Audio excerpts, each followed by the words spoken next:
ናችሁ ደህና ናችሁ? የቻናሌ ቤተሰቦቼ ሁላችሁንም ሰላም ብያለሁ። በያላችሁበት ሰላማችሁ ይብዛልኝ።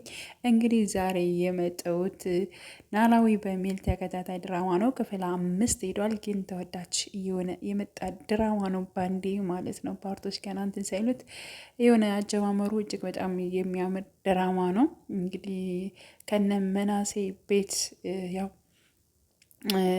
ሀኒ ተቀጥራ ትሰራለች ማለት ነው። በሀኒ ነው በዋናንት ነው የሚያጠነጥነው። ሀኒ ተቀጥራ የምሰራ ከክፍለ ሀገር እንግዲህ ያው ስራ ያላት በትምህርቷን በምኗም ስራ ያላት፣ ግን ደግሞ አባቷን ስለሚያመው አባቷን ለማሳከም ወደ አዲስ አበባ መታ እንዲሁም ደግሞ ከነምናሴ ቤት በሰራተኝነት ገብታ የምሰራ ነች ማለት ነው። እሱም ደግሞ የምናሴ እናት እጅግ በጣም የምትወዳት ወይንም ደግሞ ለእሷ የምታስብላት ህፃን ልጅ ነበረቻት በፊት ማለት ነው። ከ21 ዓመት ምናምን በፊት ማለት ነው። እና እሷ በእሷ ናፍቆት ወይንም ደግሞ የት እንደሄደች የት እንደጠፋች ራሱ አታውቅም ማለት ነው።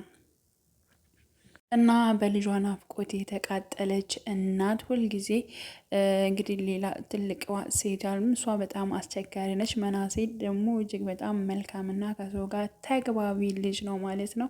እንግዲህ እናት በጠፋች ልጅ በናፍቆት እየተቃጠለች ትገኛለች ማለት ነው። ሀኒም እንግዲህ ቀጥታ ወደ እነሱ ቤት ወደ መናሴ ቤት ገብታ የቤት ሰራተኝነት ልትሰራ ትገባለች ማለት ነው። ግን ደግሞ ሰራተኛ ብዙም አይቀመጥም፣ ምክንያቱም በሴት ልጇ ምክንያት ማለት ነው። እሷ ትቆጣለች፣ የተለያየ ነገር ታደርጋለች ማለት ነው።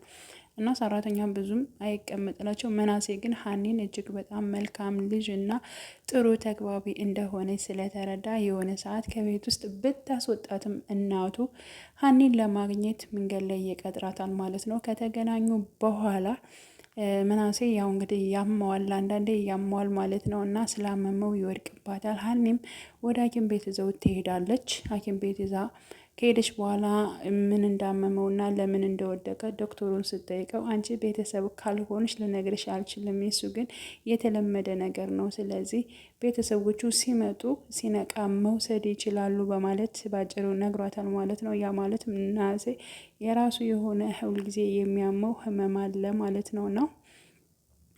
ሀኒ በነገራችን ላይ የምናሴ እህት ትሆናለች አትሆንም የሚል የሁሉም ጥርጣሬ ነው። ምክንያቱም እናቱ በልጅነቷ መልካምና ለእናቷ የምታስብ ሕፃን ልጅ እንዳለቻት ሁልጊዜ ፎቶዋን እዛ ታለቅሳለች። እና ሀኒ ትሆናለች ከእነሱ ቤት ተቀጥራ በቤት ሰራተኝነት የምሰራው ሀኒ ትሆናለች ወይንስ ደግሞ ሌላ ነች የሚለው እንግዲህ ሁሉም ሰው ጥርጣሬ ውስጥ እየገባ ነው ያለው ማለት ነው። በመጨረሻ ሀኒ እንግዲህ ሻወር እየወሰደች እንደገና እዛ ቤት ምናሴ ቤት ገብታ ነበረ። ደላላው አስገብቷታል። እነሱ ቤት ገብታ ሻወር ወስዳ እንዲሁም መስቀሏን አስቀምጣ የሄደችበት ነው ማለት ነው። እንደ ስጦታ መልክ እንግዲህ እሱን ካሰሽ ሁሉም ነገር ይሳካልሻል ብሎ አባቴን ያሰረልኝ በማለት እንግዲህ ያው ከዛ ፓርት ላይ ነው ያቆመው። ሁላችንም በጉጉት የምንጠብቅ ይሆናል። ኖላዊ የሚል ሰርች ብታደርጉ ይወጣላችኋል። ውድ ቤተሰቦቼ ለቤት አዲስ የሆናችሁ የደውል ምልክቱን በመጫን ቤተሰብ ይሁኑ።